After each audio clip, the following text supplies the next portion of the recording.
Super fresh at hot off the press. Artista update para sa inyong mga beshi. Sagarang finale ang na-share ni Kim Chu at Paolo Avellino sa kanilang TV series na Linlang.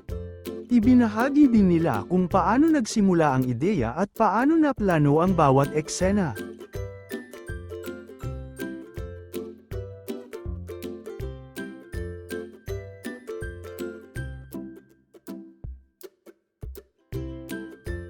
Maraming fans ang makakamiss sa curly hair ni Juliana at sa kapogian at galing umarte ni Victor.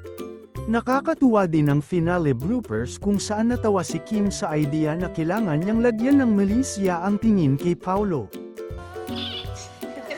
Si tita kasi, sabi niya lagyan mo mali siya. Sobrang sweet at generous ni Kimi sa mga bata, kaya't hindi nakapagtatakang sabihin ng isang fan na ang hilig talaga ni Kimi sa mga bata. Sana magkaanak na din siya soon.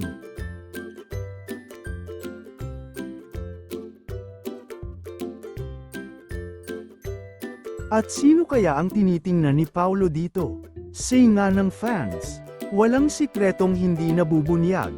Hindi nyo kami malilinlang, ito ang totoong finale ng Linlang. Happy ending naman pala. Grabe ang bonding ni Kim at Pao hanggang gym. Mahal na mahal namin kayo Kimi and Paolo, more projects to come sa inyo.